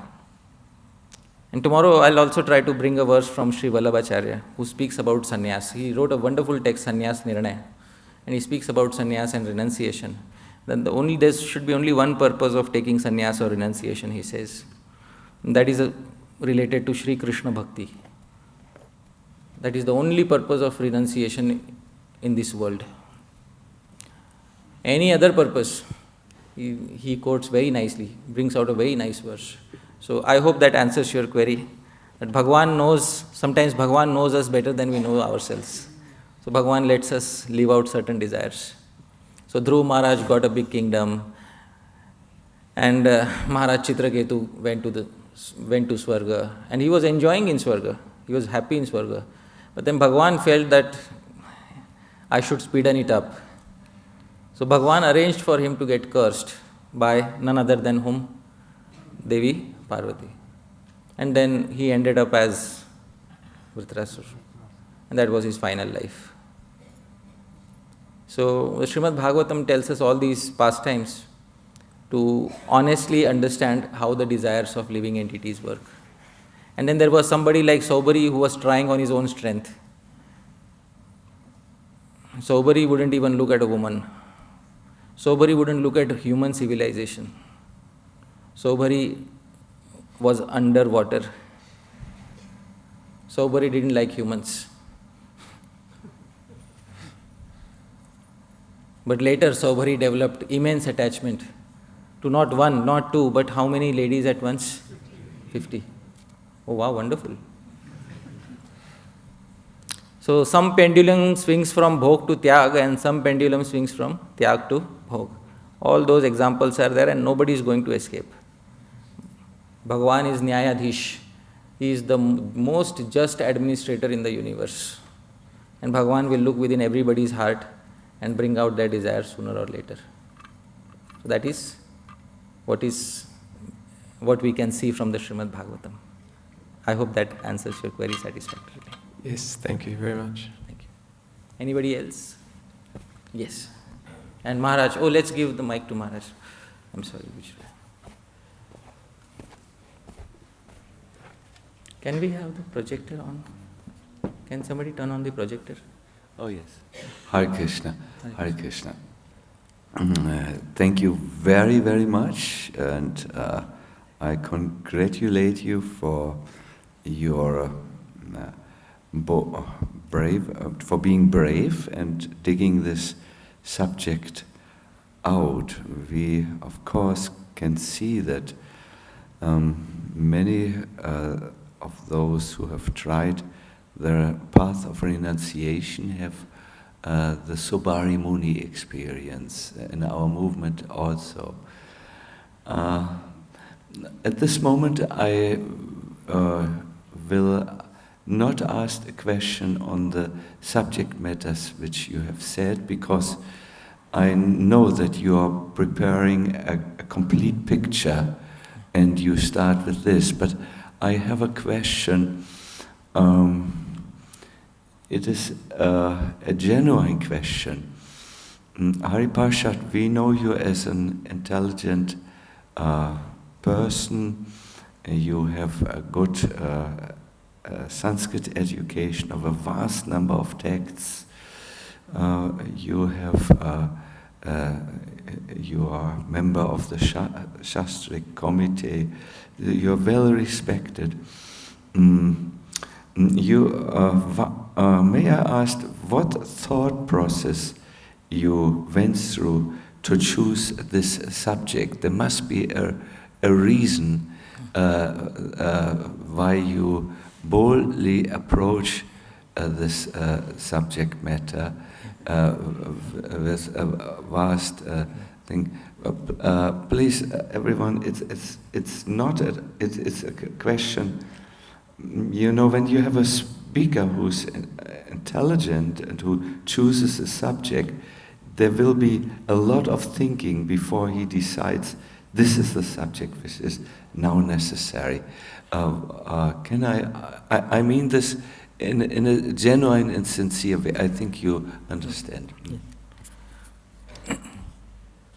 So the reason why I selected this is because Maharaj, you also know I usually love to speak about Srila Rupa Goswami. To get my hands into Varna-ashram is something it is my last preference. But it is also a fact of life that as a society of devotees, and I have seen in my own personal life, sometimes we live two lives. And that is an honest fact, at least I can say about myself.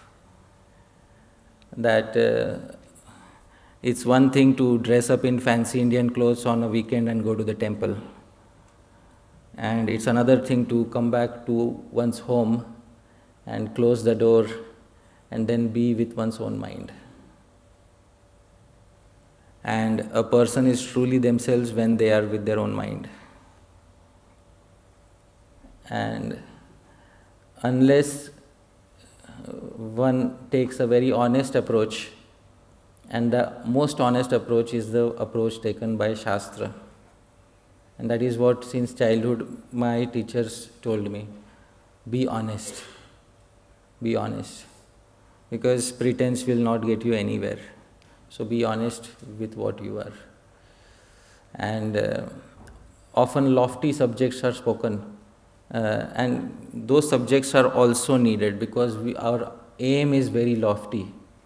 So to say that Sri Rupa Goswami is present, topics are very lofty is a truth. But we wish to reach there.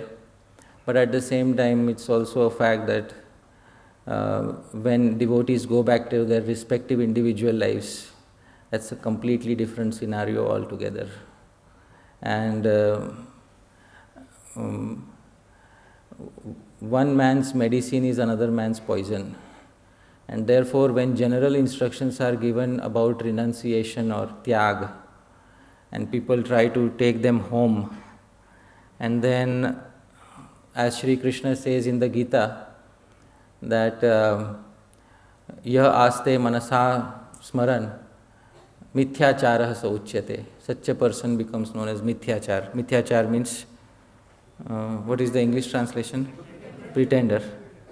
Pretender. So at least let's not pretend is the mood behind giving the presentation. Let's not pretend. We are who we are. So let's not pretend as to who we are. Because pretense is what creates a very difficult situation for every human being. And a person cannot be themselves when in the association of devotees, because there is almost negligible acceptance of artha and kam as goals of life within the devotee society. And any indulgence in this is either seen as sinful or against the whatever principles of morality that have been established. And I will bring out on third day or second day, Srila Bhakti Siddhanta Saraswati Thakur Prabhupada, perhaps the strongest brahmachari to have existed in our line. And what does he say about calm? What does he say about overcoming lust? Because there is no better authority than him on understanding these subject matters. It's only by a mature understanding of these goals of life that we can ever have a chance of having a Vedic society. Not otherwise. Because if we say that Prabhupada created a home in which everybody can live under it, so everybody means everybody with dharma, artha and kama. Because you can't exclude those individuals from the society. So that is the motivation. But transcendence will be shown. Like my Gurujan has told me, don't use poetry to bring people down to the level of the mundane. Use poetry to take mundane subject matters into the divine. This poetry may seem mundane. It's Bhartrihari, it's a mundane poet. But it has deep capacity to take things to the divine. And therefore, it's very important to know these poets. And it's very important to study them.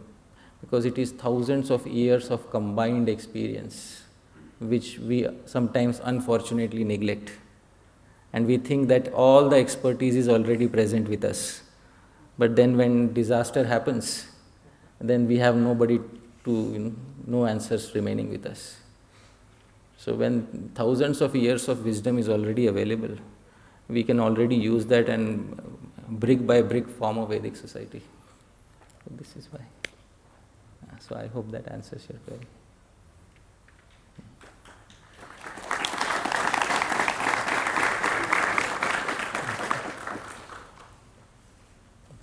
Yes, Prabhu.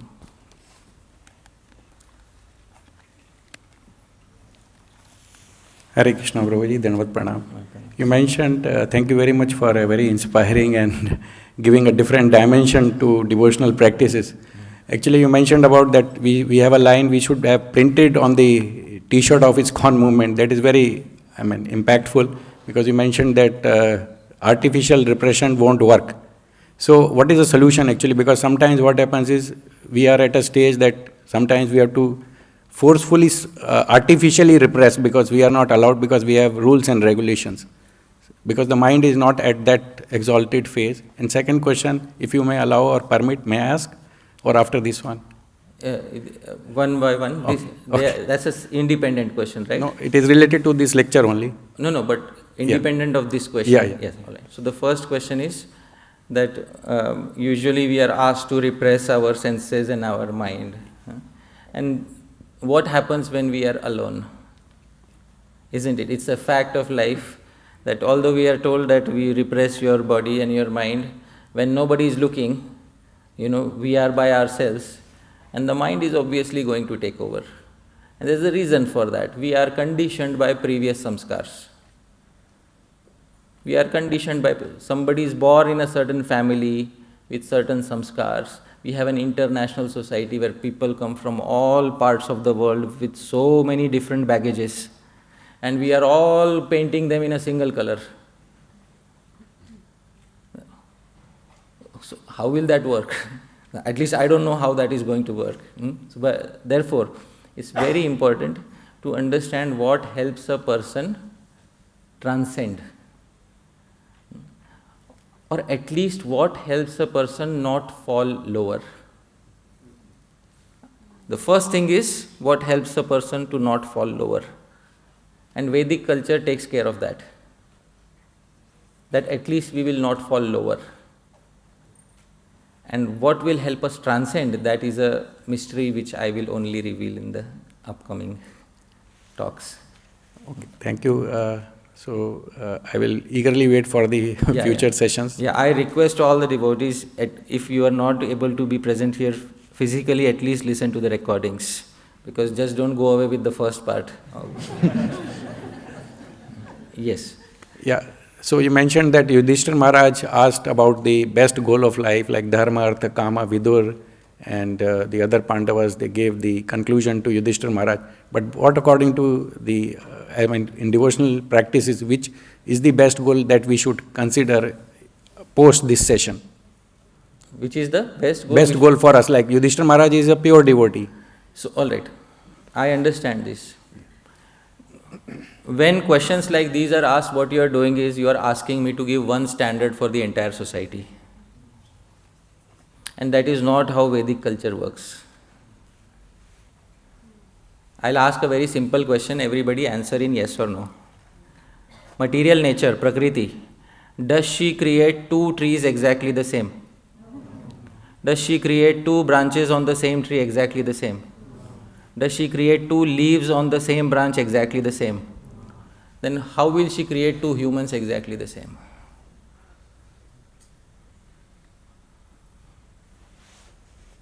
And we are trying to fit everybody in that single mold.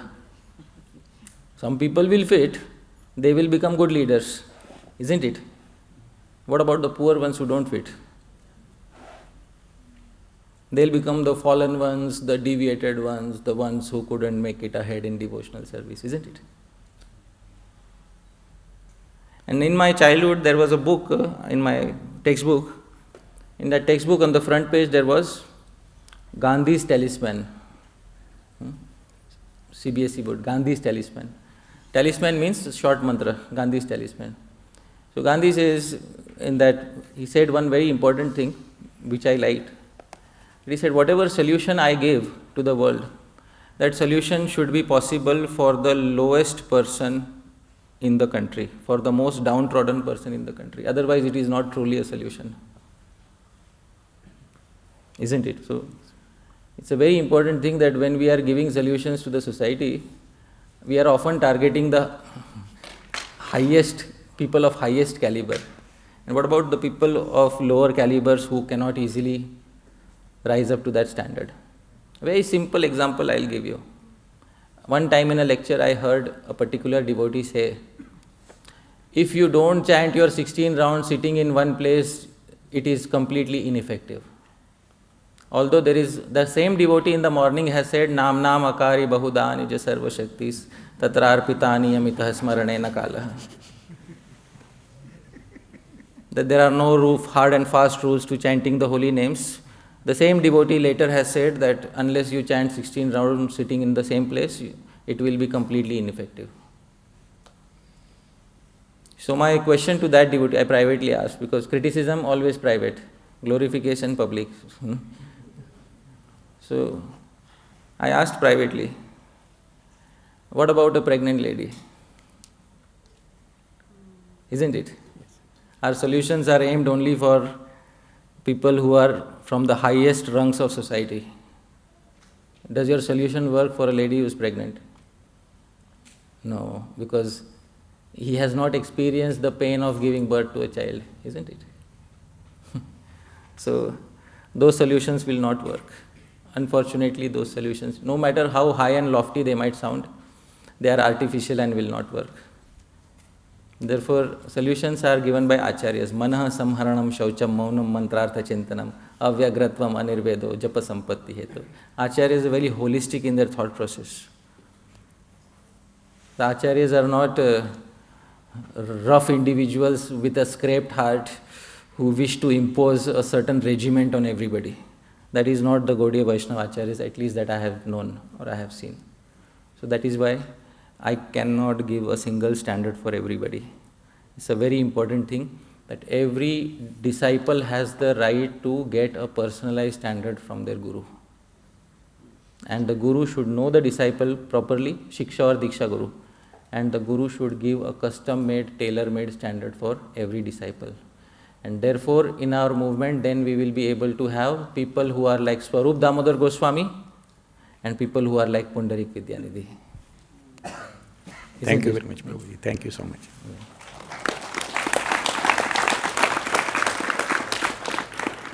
Should we take or should we pause here, Maharaj? Or one last?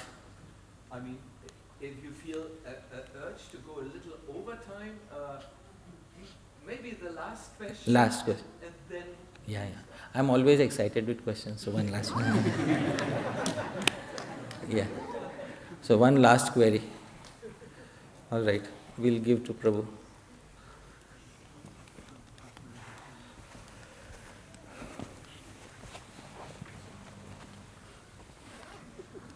Hare Krishna Prabhu. Thank you for your wonderful class.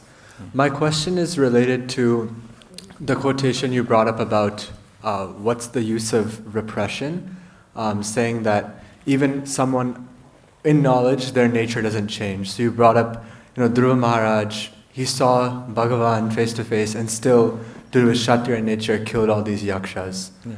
But then we see sometimes, and most of the time, pure devotional service, the process of purification does transform someone's nature entirely. Like for an extreme example, right. Jagai and Madai, right. Going from total ruffians to then being so humble. Right. So what determines in the purification process if someone's nature changes, and is that related to the current needs of the fulfillment of the goals of Dharma, Artha and Kama? Yeah. So current fulfillment of Dharma, Artha and Kama along with an impetus from Bhakti are both needed. If somebody says, I sacrifice Dharma, Artha and Kama, and I just put myself completely on the platform of devotional service, Narad Muni says it is possible. But Narad Muni says in the Srimad Bhagavatam that patet yadi, if he falls. So Narad Muni expresses a possibility that he will fall. Maybe we can turn on the projector for some time. Yeah. Narad Muni expresses a possibility that such a person may fall. So, but no devotee, even if he falls, there is no loss for him, Narad Muni says. But why to fall? The main thing is why even go in that direction of falling when there is such nice Vedic culture to protect you from all negativities and at the same time allow us to execute our desires for Dharma, Artha and Kama. How many of us would like to rely only on Bhakti and fall? Please raise your hands. Nobody? How many of us would like to take help of Vedic culture along with Bhakti and transcend everything? Please raise your hands. Oh, wonderful. We already have a society. And I'll quote finally the statement of Sri Chaitanya Mahaprabhu, because this is the final praman I am showing, because it is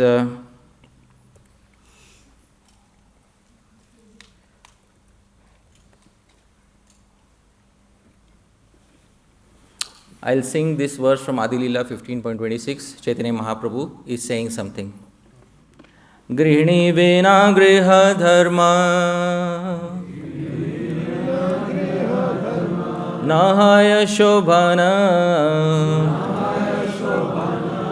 eta chinti vivakarite hailamana.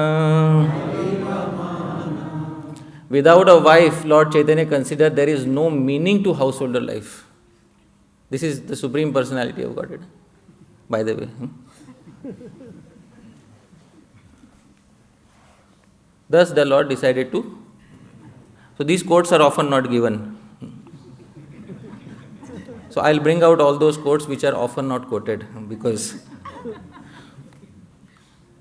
Na griham griham ityahur Grihini griham uchyate Tayahi sahita sarvan Purusharthan samashnute. Merely a house is not a home, for it is a wife who gives a home its meaning. If one lives at home with his wife together, they can fulfill all the interests of human life. And all the interests, he says, Purushartha, the 4 goals of life. And what are the 4 goals of life, dear devotees? Dharma, Artha, Kama, Moksha. Here is Bhagavan himself saying that it is only with a wife that I myself will be able to fulfill 4 goals of life. So it's very important. Bhagavan himself took shelter of Grihastha ashram, although he is eternally liberated. And Bhagavan does something to set an example. Later he will tell Raghunath Das Goswami also, you will be the most renounced person, more than any brahmachari or sannyasi has ever been. The brahmacharis and sannyasis of the future will look up to you. But right now, enjoy. Do you want to see that quote? One last quote, dear devotees.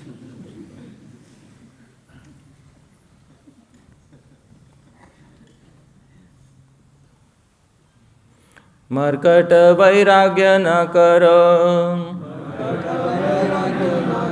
लोक देखाइया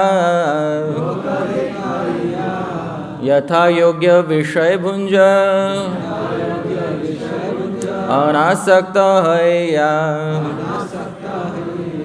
You should not make yourself a show bottle devotee and become a false renunciate. Very important next statement. For the time being, enjoy the material world in a befitting way, but do not become attached to it. A guru is giving instruction to his disciple. Please repeat after me. For the time being, enjoy the material world in a befitting way. It means enjoy like a gentleman, don't get degraded in the material world. Enjoy within the borders of Vedic culture. This is the instruction from the guru to the disciple. So every guru is supposed to analyze the disciple and give. Therefore, Srila Bhaktisiddhanta Saraswati Thakur Prabhupada said we need an unconventional guru for every disciple. Because every guru can tell conventions. But only the unconventional guru tells what is the path out of the material world. So here is where I will end. Thank you so much. Hare Krishna.